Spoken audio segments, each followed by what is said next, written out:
நாளிலேயும் அன்பான தரிசனம் டிவி மூலமாக உங்களை சந்திப்பதில் மிகவும் மகிழ்ச்சி அடைகிறேன்.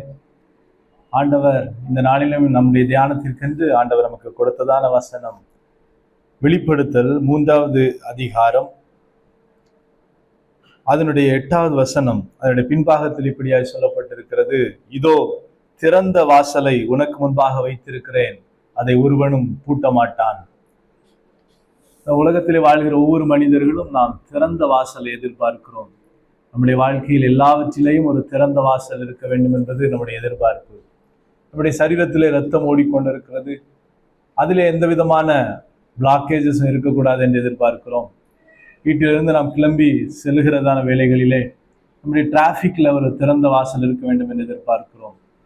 நம்முடைய வேலைக்காக நாம் ஒரு இன்டர்வியூக்கு போனால் அங்கே ஒரு திறந்த வாசல், மனிதருடைய கண்களில் தயவு கிடைக்க வேண்டும் என்று நாம் எதிர்பார்க்கிறோம். எல்லாவற்றிலேயும் நாம் ஒரு திறந்த வாசலை எதிர்பார்க்கிறோம். ஊழியத்திலே ஒரு திறந்த வாசலை எதிர்பார்க்கிறோம். பொருளாதாரத்திலே ஒரு திறந்த வாசலை எதிர்பார்க்கிறோம். ஆண்டவர் சொல்லுகிறார், இதோ ஒரு திறந்த வாசலை உனக்கு முன்பாக வைத்திருக்கிறேன். இந்த கேட்டுக்கொண்டிருக்கிற உங்கள் ஒவ்வொருவரையும் பார்த்து ஆண்டவர் வாக்குத்தத்தமாய் சொல்கிறார், இதோ திறந்த வாசலை உனக்கு முன்பாக வைத்திருக்கிறேன். யார் இதை சொல்லுகிறார்? முதலாவது, இந்த திறந்த வாசலை நாம் பெற்றுக்கொள்வதற்கு நமக்கு சில நம்பிக்கைகள் தேவை. நம்மிடத்துல சில காரியங்களை ஆண்டவர் எதிர்பார்க்கிறார் என்பதை நாம் அறிந்திருக்க வேண்டும். ஆண்டவர் நமக்கு கொடுக்கிற ஒவ்வொரு வாக்குத்தத்தங்களும் ஒரு நிபந்தனைகளுக்கு பின்பாக இருக்கிறது. ஒவ்வொரு வாக்குத்தத்தமும் ஆண்டவர் நம்மிடத்துல ஏதோ ஒரு காரியத்தை எதிர்பார்க்கிறார். இதை நான் அவர் அதை எதிர்பார்ப்பதற்கு காரணம் இதன் மூலமாகத்தான் செய்கிறேன் என்பதற்காக அல்ல, ஆனால் நம்முடைய பங்கும் அதில் இருக்க வேண்டும் என்பது ஆண்டவருடைய விருப்பம். ஆண்டவர் ஏதோ மனிதனை படைக்கிற போது தான் விரும்புகிறதையெல்லாம் செய்வதற்காக மனிதனை படைக்கவில்லை. மனிதனை தன்னை போல படைத்தார், சுயாதீனம் உள்ளவனாய் படைத்தார். அதனால் மனிதன் விரும்பி சிலவற்றை தெரிந்தெடுக்க வேண்டும் என்று ஆண்டவர் விரும்புகிறார். அப்படி விரும்புகிற தெய்வம் நல்ல தெய்வம், நம்மை நம்புகிறதான நல்ல தகப்பன் நமக்கு இருக்கிறார். அவர்தான் சொல்லுகிறார், இதோ திறந்த வாசலை நமக்கு வைத்திருக்கிறேன். அவர் நம்மிடத்துல எதிர்பார்ப்பது என்ன? முதலாவது, அவரை குறித்ததான நம்பிக்கையை ஆண்டவர் நமக்கு எதிர்பார்க்கிறார். எப்படி நாம் ஆண்டவரை நம்புகிறோமோ, எப்படி நாம் ஆண்டவரை பார்க்கிறோமோ, அப்படிப்பட்டதான ஒரு கிரியை தான், அப்படிப்பட்டதான ஒரு பலனை தான் நாம் ஆண்டவருடைய கரத்திலிருந்து பெற்றுக்கொள்ள முடியும். ஆண்டவர் இங்கே தன்னை குறித்து வெளிப்படுத்துகிறார். எப்படி வெளிப்படுத்துகிறார்? முதலாவது பிலதெல்பியா சபையை குறித்து இப்படி எழுதப்பட்டிருக்கிறது. வெளிப்படுத்தல் 3வது அதிகாரம் 7வது வசனத்திலே, பிலதெல்பியா சபையின் தூதனுக்கு எழுத வேண்டியது என்னவெனில், பரிசுத்தம் உள்ளவரும் சத்தியம் உள்ளவரும் தாவீதின் திறவுகோலை உடையவரும், ஒருவரும் பூட்டக்கூடாதபடிக்கு திறக்கிறவரும் ஒருவரும் திறக்கக்கூடாதபடிக்கு பூட்டுகிறவருமாயிருக்கிறவர் சொல்லுகிறதாவது: முதலாவது, நாம் திறந்த வாசலுக்குள்ளாய் பிரவேசிக்க, திறந்த வாசலிலே ஆண்டவர் வைத்திருக்கிறதான எல்லா நன்மைகளையும் அனுபவிக்க, ஆண்டவர் நமக்கு தம்மை குறித்ததான ஒரு வெளிப்பாட்டை ஆண்டவர் நமக்கு கொடுக்க விரும்புகிறார். இந்த வசனத்திலே ஆண்டவர் தம்மை குறித்து எப்படி சொல்லுகிறார்? அவர் முதலாவது பரிசுத்தம் உள்ளவர், சத்தியம் உள்ளவர், அவர் தாவீதின் திறவுகோலை உடையவர். பரிசுத்தம் உள்ளவர், பரிசுத்தம் எந்த தீங்குமே இல்லாததான ஒரு சூழ்நிலை. அவரிடத்துல எந்த விதமான வேற்றுமையின் நிழலும் இல்லை என்று வேதம் சொல்லுகிறது. ஆண்டவர் இடத்திலிருந்து வருகிறதெல்லாம் நன்மையானதாகவே வருகிறது. நன்மையான எந்த ஈவும் பூரணமான எந்த வரமும் ஜோதிகளின் பிதாவினிடத்திலிருந்து இறங்கி வருகிறது. அவரிடத்திலிருந்து வேற்றுமையான எந்த நிழலும் இல்லை. நமக்கு திறந்த வாசலை ஆண்டவர் திறந்து வைத்தாலும், ஒருவேளை ஆண்டவர் பரிசுத்தம் உள்ளவர், அவர் செய்வதில் எந்த தீங்கும் இருக்காது என்று நாம் நம்ப முடியவில்லை என்றால், ஆண்டவர் எவ்வளவுதான் நல்ல வாசல்களை திறந்து வைத்தாலும், எவ்வளவுதான் அனுகூலமான வாசல்களை திறந்து வைத்தாலும், எவ்வளவு ஆசீர்வாதத்தின் செழிப்பின் வாசலை திறந்து வைத்தாலும், சுகத்தின் வாசலை திறந்து வைத்தாலும், நாம் நம்பி அதற்குள்ளாக போக வேண்டும் என்றால், ஆண்டவர் பரிசுத்தம் உள்ளவர், அவரின் வாழ்க்கையிலே தீமையே செய்ய மாட்டார் என்கிறதான ஒரு நம்பிக்கை, ஒரு வெளிப்பாடு அவரை குறித்து நமக்கு வேண்டும். அவர் பரிசுத்தம் உள்ளவர், அவர் சத்தியம் உள்ளவர். அவர் சத்தியம் உள்ளவர் அப்படி என்றால், இன்றைக்கு அவர் ஒன்று சொல்லி நாளைக்கு மாற்றிவிட மாட்டார். நம்மை இன்றைக்கு ஒரு வாக்குத்தத்தத்தை சொல்லிவிட்டு நாளை மாற்றி விடுகிறதற்கு அவர் மனிதன் அல்ல. அவர் சத்தியம் உள்ளவர். அவர் சொன்ன ஒவ்வொரு வாக்குத்தத்தங்களையும் மனிதர் மறந்து போகலாம், ஏன் அதை பெற்றுக்கொண்ட நாமே மறந்து போயிருக்கலாம். ஆனால் சொன்ன வாக்குத்தத்தத்தை நிறைவேற்றுவதற்கு ஆண்டவர் எப்பொழுதும் உண்மையுள்ளவராகவே இருக்கிறார். அவர் சத்தியம் உள்ளவர். அவர் ஆபிரகாமுக்கு சொன்னதை வருஷங்கள் கடந்த போதும், கிட்டத்தட்ட 25 வருடங்கள் கடந்த போதும் அதை நிறைவேற்றினார். யோசேப்புக்கு சொன்னதான வாக்குத்தத்தத்தை வருடங்கள் கடந்த போதும் அவர் நிறைவேற்றினார். சூழ்நிலைகள் மாறின போதும் அவர் நிறைவேற்றினார். தாவீதுக்கு சொன்ன வாக்குத்தத்தங்களை அவர் நிறைவேற்றினார். ஏன், ஒரு ராஜாவே அவரை துரத்தி கொண்டு வருகிற போதும், ஒரு ராஜாவே கொல்வதற்காக திட்டமிட்ட போதும் ஆண்டவர் சத்தியம் உள்ளவராய் இருக்கிறபடினாலே அவர் ஒரு நாள் சொன்னதை அவர் நாளைய தினத்திலே மாற்றி பேச மாட்டார். நமக்கு அவர்தான் சொல்லுகிறார், திறந்த வாசலை உனக்கு முன்பாக வைத்திருக்கிறேன். மூன்றாவதாக தாவீதின் திறவுகோலை உடையவராயிருக்கிறார். அவருடைய கரத்திலே திறவுகோல் இருக்கிறது. நாம் நினைக்கலாம், ஒருவேளை நான் திறந்த வாசலுக்குள்ளாய் போகிறேன், என்னை பின்தொடர்ந்து வருகிறதான சத்ருவும் என்னை பின்தொடர்ந்து வந்தால் நான் என்ன செய்வது?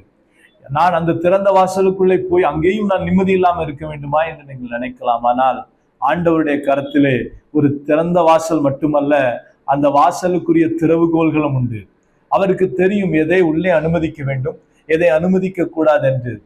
நாம் ஒரு காரியத்தை பார்க்க முடியும். செங்கடலுக்கு முன்பதாக இஸ்ரவேல் ஜனங்கள் வந்து நின்ற போது ஆண்டவர் ஒரு திறந்த வாசலை அங்கே உருவாக்குகிறார். அவர்களுக்கு முன்பாக இருந்ததான தடை மாறி அந்த திறந்த வாசல் வழியாய் போய் அவர்கள் ஒரு நல்ல வாழ்க்கையை பெறுவதற்காக ஆண்டவர் ஒரு வாசலை திறக்கிறார். அவர் எப்படி பரிசுத்தம் உள்ளவர்! அந்த திறந்த வாசலுக்குள்ளாக இவர்கள் நன்மைக்காக போகிறார்கள், தப்புவிக்கப்பட்டவர்களாக போகிறார்கள். இரண்டாவது, அவர் சத்தியம் உள்ளவர். ஒருவேளை அவர் மாறுகிறவராய் இருந்தால், அவர் சத்தியம் உள்ளவராய் இல்லாதபடி ஒரு நாள் சொன்னதை மாற்றி பேசுகிறவராய் இருந்தால், இன்றைக்கு திறந்து வைத்து விட்டு அவர்கள் உள்ளே போன பின்பு ஒருவேளை அடைத்து விட்டால் என்ன செய்வது? ஆனால் நம்முடைய தேவன் சத்தியம் உள்ளவராய் இருக்கிறபடினாலே அவர் ஒரு நாள் சொன்னதை மறுநாள் மாற்றி பேச மாட்டார். இன்றைக்கு அவர் சொல்லுகிறார், உனக்கு திறந்த வாசலை வைத்திருக்கிறேன், இதற்குள் பிரவேசி என்று சொன்னால், நீங்கள் போய் கடைசியாக சரியான இடத்திலே சேருகிற வரையிலையும் அவருடைய கரம் நம்மை பற்றி பிடித்து நடத்தி கொண்டுதான் செல்லும். மூன்றாவதாக தாவீதின் திறவுகோலை உடையவர். அந்த இஸ்ரவேல் ஜனங்கள் அந்த அந்த அந்த செங்கடலுக்குள்ளாக அவர்கள் போகிற போது அவர்களை பின்தொடர்ந்து வந்ததான பார்வோன் அவர்களை நிர்மூலமாக்கி விட வேண்டும் என்று நினைத்து அவர்களை பின்தொடர்ந்து வருகிறான். ஆனால் இந்த தாவீதின் திறவுகோலை உடையவர் அடைப்பதற்கும் அவர் வல்லமை உள்ளவராயிருக்கிறார். அவர் திறக்கிறவர் மட்டுமல்ல, அவர் அடைப்பதற்கும் வல்லமை உள்ளவராயிருக்கிறார். இந்த பார்வோனின் சேனை வருவதற்குள்ளாக, அந்த பார்வோனின் சேனை இஸ்ரவேல் ஜனங்களை தொடுவதற்கு முன்பதாக எந்த எல்கை வரை அவர்கள் வர வேண்டும் என்பதை குறித்திருக்கிற ஒரு நல்ல தெய்வம் அதை அடைக்கவும் செய்தார். உங்க வாழ்க்கையிலே இன்றைக்கு ஏதோ ஒரு திறந்த வாசலை நீங்கள் எதிர்பார்த்து கொண்டிருக்கலாம். உங்கள் பொருளாதாரத்திற்காக இருக்கலாம், உங்கள் ஊழியத்திற்காக இருக்கலாம், உங்களுடைய வேலைக்காய் இருக்கலாம், உயர்விற்காய் இருக்கலாம், சரீர சுகத்திற்காய் இருக்கலாம். எந்த காரியத்திலே நீங்கள் ஒரு திறந்த வாசலை எதிர்பார்த்து கொண்டிருந்தாலும் ஆண்டவர் பரிசுத்தம் உள்ளவராய், அவர் சத்தியம் உள்ளவராய், தாவீதின் திறவுகோலை உடையவராய் உங்களுக்காய் ஒரு திறந்த வாசலை வைத்திருக்கிறார். அந்த திறந்த வாசலுக்குள்ளே அவர் கொண்டு போவார். அவர் பரிசுத்தம் உள்ளவர் என்பதால் அந்த திறந்த வாசலுக்குள்ளாய் உங்களை கொண்டு போய் உங்களை நன்மையினாலும் கிருபையினாலும் நிரப்பி, ஜோதிகளின் பிதா அந்த சகல நன்மைக்கும் சகல மேன்மைகளுக்கும் உரியவர் உங்களை மேன்மைப்படுத்துவார். அவர் சத்தியம் உள்ளவர். அதை உங்களுக்கு மட்டுமல்ல, உங்களுடைய சந்ததிகளுக்கும் இந்த தேசங்களுக்கும் ஆசீர்வாதமாய் மாற்றுவார். அவர் எதை அனுமதிக்க வேண்டும் என்று தெரிந்திருக்கிறபடினாலே எந்த ஒரு தவறான காரியங்களும், எந்த ஒரு பொல்லாங்கனும் உங்களை நெருங்காதபடி அவருடைய கரம் எதை பூட்ட வேண்டுமோ அதை பூட்டிவிடும். முதலாவது, தேவனை குறித்ததான ஒரு வெளிப்பாடு இருக்கிறவர்களுக்காக ஒரு திறந்த வாசலை ஆண்டவர் திறக்கிறார். இரண்டாவது, யாருக்கு இந்த திறந்த வாசலை அவர் திறக்கிறார் என்றால், 8வது வசனத்திலே நான் பார்க்கலாம், உன் கிரியைகளை அறிந்திருக்கிறேன், உனக்கு கொஞ்சம் பலன் இருந்தும் நீ என் நாமத்தை மறுதலியாமல் என் வசனத்தை கை கொண்டபடியினால் உனக்கு திறந்த வாசலை வைக்கிறேன் என்று சொல்லுகிறார். யாருக்கு ஆண்டவர் இரண்டாவதாக திறந்த வாசலை வைக்கிறார்? இரண்டாவது, உன் கிரியைகளை அறிந்திருக்கிறேன். யார் கிரியை செய்கிறார்களோ அவர்களுக்காக ஒரு திறந்த வாசலை ஆண்டவர் வைத்திருக்கிறார். ஏன் நாம் கிரியை செய்ய வேண்டும்? ஏன் நாம் செயல்பட வேண்டும்? ஏனென்றால் நம்முடைய கிரியைகளை அறிந்திருக்கிற ஒரு தேவன் இருக்கிறார். இன்னைக்கு பல நேரங்களிலே நாம் செயல்பட முடியாமல் போவதற்கான ஒரு முக்கியமான காரணம், நான் செய்வதை யார் பொருட்படுத்துவார்கள், நான் செய்வது உண்மையாகவே அங்கீகரிக்கப்பட்டிருக்கிறதா, நான் செய்வது உண்மையாகவே பிரயோஜனமாய் இருக்கிறதா, நான் உண்மையாகவே நான் இவ்வளவு நாம் செய்கிறது கஷ்டப்பட்டு செய்கிறதா இருக்கலாம். ஆனால் மனிதர்களுடைய பார்வையில் இது அற்பமாய் தோன்றும். நாம் செய்கிறதான பல காரியங்கள் அது மிகவும் விலையேறப்பட்டு நாம் போராடி பல பாடுகளின் மத்தியிலே மிகுந்த பிரயாசத்தோடு கூட நாம் செய்கிறதான காரியங்களை மனிதர்கள் சில நேரம் அலட்சியமாய் தூர தூக்கி போட்டு விடலாம். இதுதானே என்று சொல்லிவிடலாம். ஆனால் நமக்கு ஒரு தேவன் இருக்கிறார், நாம் வணங்குகிற ஆராதிக்கிற ராஜா இருக்கிறார். அவர் சொல்லுகிறார், உன் கிரியைகளை நான் அறிந்திருக்கிறேன், உன் கிரியைகளை நான் அறிந்திருக்கிறேன். நமக்கு ஒரு நல்ல தகப்பன் இருக்கிறார். நம்முடைய ஜெபங்களை அவர் அறிந்திருக்கிறார், நம்முடைய விண்ணப்பங்களை அவர் அறிந்திருக்கிறார், நாம் அவருக்காக செய்கிற ஒவ்வொரு பிரயாசங்களையும் அவர் அறிந்திருக்கிறார், நம்முடைய காணிக்கைகளை அவர் அறிந்திருக்கிறார், நாம் அவருக்காக செய்கிற ஒவ்வொரு ஊழியங்களை அவர் அறிந்திருக்கிறார்.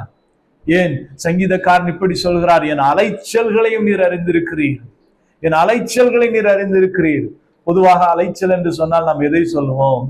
ஒரு இடத்திற்கு நாம் போகிறோம் என்றால் அந்த இடத்தை நாம் அடைவதற்கு ஒருவேளை வழியை தவறிவிட்டோம் என்றால் நாம் சுற்றி சுற்றி அலைய வேண்டியதான ஒரு சூழ்நிலை வரலாம்.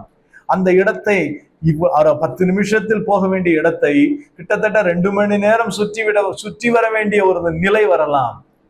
ஆனால் அந்த அலைச்சல், அந்த வீணான அலைச்சல் என்று நாம் நினைக்கிறதான அந்த அலைச்சலை கூட அறிந்திருக்கிற ஒரு தேவன் நமக்கு இருக்கிறார். கண்ணீரை துருத்தியில் வைக்கிறாராம். அந்த கண்ணீரை வைத்து என்ன செய்ய முடியும்? நம்முடைய கண்ணீரை வைத்து நம்முடைய தாய் தகப்பன் கூட நம்முடைய கண்ணீரை அவர்கள் சேமித்து வைப்பதில்லை. ஆனால் நம்முடைய தேவன் நம்முடைய கண்ணீரை துருத்தியில் வைத்து வைத்திருக்கிறார். இவ்வளவு நல்ல ஆண்டவர், நம்முடைய கிரியைகளை அறிந்திருக்கிற ஆண்டவர், நம்முடைய அலைச்சல்களை அறிந்திருக்கிற ஆண்டவர், நம்முடைய கண்ணீரை அறிந்திருக்கிற ஆண்டவர், நாம் செய்கிற ஒவ்வொரு பிரயாசத்தையும் அறிந்திருக்கிற ஆண்டவர். அவர் சொல்லுகிறார், உன் கிரியைகளை நான் அறிந்திருக்கிறேன், உன் கிரியைகளை நான் அறிந்திருக்கிறேன். ஒருவேளை இன்றைக்கு ஆண்டவர் நமக்கு திறந்த வாசலை கேட்கிற போது நமக்கு ஆண்டவர் அந்த திறந்த வாசலை தருகிறார். ஆனால் அதற்குள்ளாய் நாம் போவதற்கு கூட பயந்து போய், நான் இதை எல்லாம் செய்து எத்தனையோ தடவை எதையெல்லாமோ பிரயாசப்பட்டு நான் சோர்ந்து போய்விட்டேன், அதன் முடிவு நான் எதிர்பார்த்தபடி இல்லை, அதனால் நான் எப்படி இதை கிரியை செய்வது என்று நாம் ஒருவேளை நினைக்கலாம். ஆனால் நம்முடைய ஆண்டவர் நாம் ஜெயித்ததான காரியங்களை மட்டும் நினைவில் வைக்கிறவர் அல்ல. நாம் போராடி, நாம் கஷ்டப்பட்டு, நாம் செய்து, நாம் பிரயாசப்பட்டு அது தோல்வியில் முடிந்தால் கூட நம்முடைய ஆண்டவர் நம்முடைய பிரயாசங்களை அறிந்திருக்கிற தேவனாயிருக்கிறார்.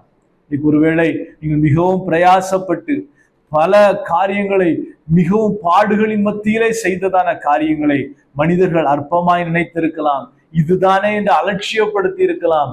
ஆனால் நாம் ஆராதிக்கிற தேவன், நாம் சேவிக்கிற தேவன் ஒவ்வொரு நிமிஷத்தையும் நாம் எப்படி செலவழிக்கிறோம் என்பதை ஆராய்ந்து அறிந்திருக்கிற தேவன், நம்முடைய கிரியைகளை அறிந்திருக்கிற ஒரு நல்ல தகப்பனாயிருக்கிறார்.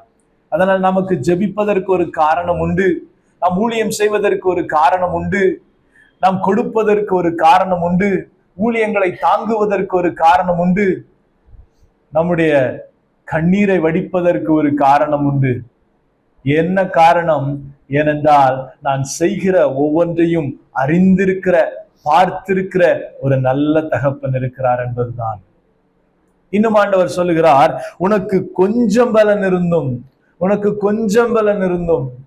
பல நேரங்களிலே நாம் செய்கிறதான நம்முடைய பிரயாசங்கள், நாம் கஷ்டப்பட்டு செய்ததான பிரயாசங்கள், அதை நாம் சொல்ல நினைப்போம், நான் இவ்வளவு கஷ்டப்பட்டு செய்தேன் தெரியுமா, இதை உங்களுக்காக எவ்வளவோ பிரயாசப்பட்டு செய்தேன் தெரியுமா, இதற்காக நான் மிகவும் மெனக்கட்டேன் என்று சொல்லுவோம். ஆனால் அதையெல்லாம் மனிதர்கள் அற்பமாய் பார்த்திருக்கலாம்.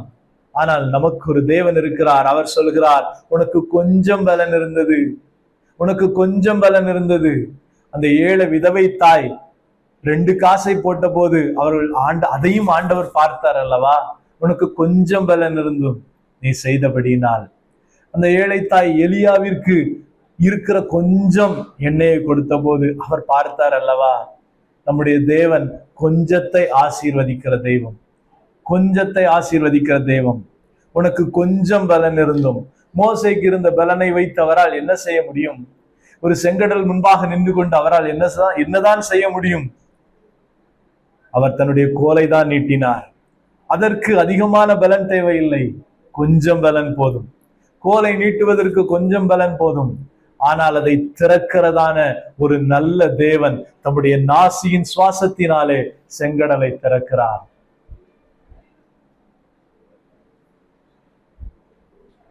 அப்படிப்பட்ட நல்ல தேவன் நமக்கு இருக்கிறார்.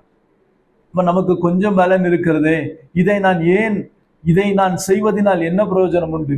இந்த கொஞ்சம் பலனை நான் அந்த 3 மனிதர்களை குறித்து, 3 வேலை ஊழியக்காரர்களை குறித்து நாம் பார்க்கிற பொழுது, 5 தாளந்தை பெற்றவர் அதை வைத்து 10 தாளந்தாய் மாற்றினார். 2 தாளந்தை பெற்றவர் 4 மாற்றினார். ஆனால் 1 தாளந்தை பெற்றவனோ பயந்து போய், இதையும் நாம் இழந்து விடுவோமோ என்று பயந்து போய் அதை ஒன்றுமே செய்யாமல் வைத்து விட்டார். ஆனால் ஆண்டவர் எதிர்பார்க்கிறது என்ன?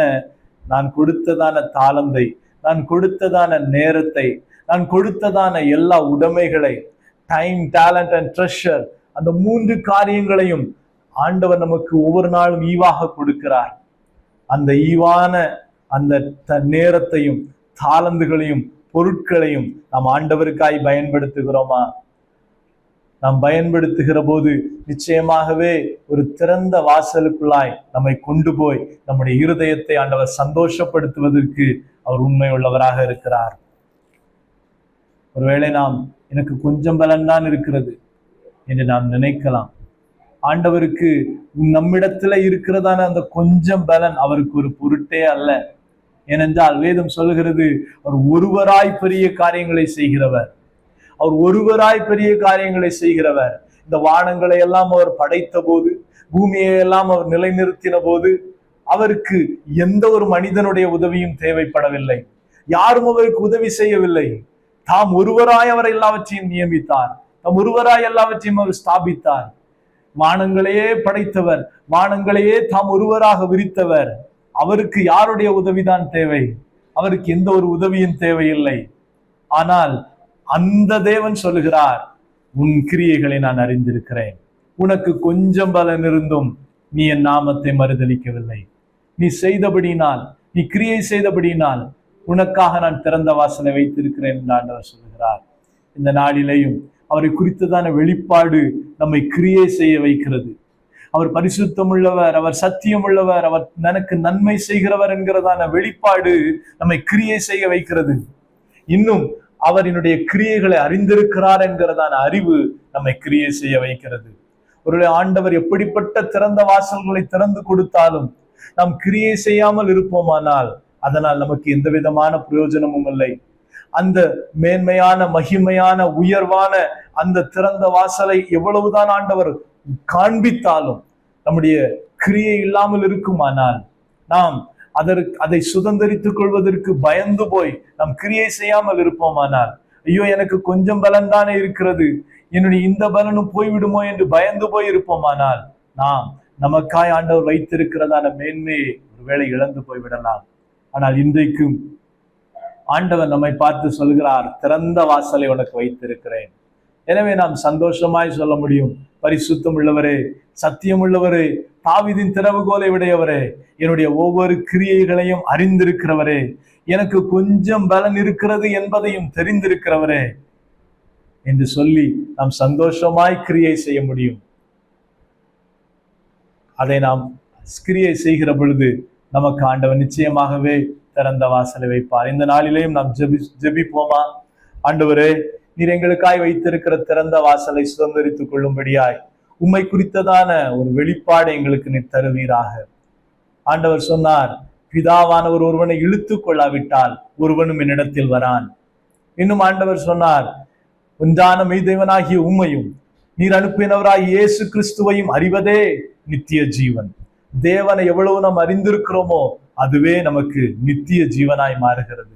எனவே நாம் தேவனை எப்படி அறிந்திருக்கிறோம்? அவர் பரிசுத்தம் உள்ளவர், அவர் சத்தியம் உள்ளவர், அவர் தாவீதின் திறவுகோலை உடையவர், எனக்காக நன்மைகளை திறக்கிறவர், எனக்காக தீமைகளை அவர் பூட்டுகிறவர், என்னுடைய கிரியைகள் ஒவ்வொன்றையும் அறிந்திருக்கிறவர், எனக்கு கொஞ்சம் தான் பலன் இருக்கிறது என்பதை அவருக்கு தெரியும்.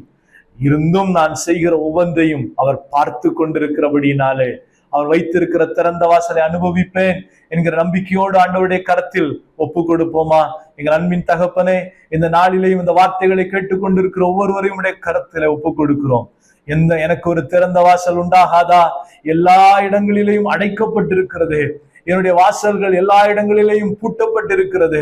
என்னுடைய உயர்வுக்கு ஒரு நம்பிக்கையே இல்லை, என்னுடைய சுக வாழ்விற்கு ஒரு நம்பிக்கையே இல்லை, என் பிள்ளைகளின் எதிர்காலத்திற்கு ஒரு நம்பிக்கையே இல்லை என்கிறதான ஒரு நம்பிக்கையற்ற நிலையிலே இந்த நிகழ்ச்சியை யாரெல்லாம் பார்த்து கொண்டிருக்கிறார்களோ அவர்களுக்கு நேராய் உம்முடைய கிருபையின் பிரசன்னம் பாய்ந்து வருகிறபடியினால் நமக்கு ஸ்தோத்திரம். நீர் இன்றைக்கு உம்மை வெளிப்படுத்துகிறபடியினால் நமக்கு ஸ்தோத்திரம். நீர் பரிசுத்தம் உள்ளவர், உம்மிடத்தில் எந்த தீமையும் இல்லை. நீர் நீர் நீர் தாவீதின் திறவுகோலை உடையவர், நீர் சத்தியம் உள்ளவர், நீர் மாறாதவர் என்பதை இந்த நாளிலே நம்பி விசுவாசித்து உம்மை நோக்கி யாரெல்லாம் நோக்கி பார்க்கிறார்களோ அவருடைய வாழ்க்கையிலே ஒரு அற்புதம் உண்டாவதாக. இன்றைக்கே பூட்டப்பட்டதான வாசல்கள் திறக்கப்படுவதாக. எந்த நபர்களை அவர் சந்திக்க வேண்டுமோ அந்த நபர்கள் அவர்களை தேடி வருவார்களாக. எந்த ஆசீர்வாதத்தை அவர்கள் தேடிக்கொண்டிருக்கிறார்களோ அந்த ஆசீர்வாதங்கள் அவர்களை தேடி வருவதாக. எந்த ஊழியத்தின் வாசலுக்காய் அவர்கள் ஏங்கிக் கொண்டிருக்கிறார்களோ அந்த ஊழியத்தின் வாசல்கள் திறக்கப்படுவதாக. உம்முடைய கரத்தில் தாழ்த்தி ஒப்பு கொடுக்கிறோம் ஆண்டவரே. ஆசீர்வதிங்க, வழி நடத்துங்க, நீரே மகிமைப்படுவீராக. இயேசுவின் நாமத்தில் ஜெபிக்கிறோம், ஜெபம் கேளும் நல்ல பிதாவே. ஆமென், ஆமென். இந்த நாளில கேட்டுக்கொண்டிருந்த ஒவ்வொருவரையும் ஆண்டவர் ஆசீர்வதிப்பாராக. உங்கள் வாழ்க்கையில எதெல்லாம் பூட்டப்பட்டிருக்கிறது என்று நினைக்கிறீர்களோ அதையெல்லாம் தேவனுடைய கரத்தை பிடித்து கொண்டு நீங்கள் சந்தோஷமாய் தேவன் வைத்திருக்கிற திறந்த வாசலுக்குள்ளே போய் அதை அனுபவிக்க வேண்டும் என்று உங்களை இயேசுவின் நாமத்தினாலே ஆசீர்வதிக்கிறேன்.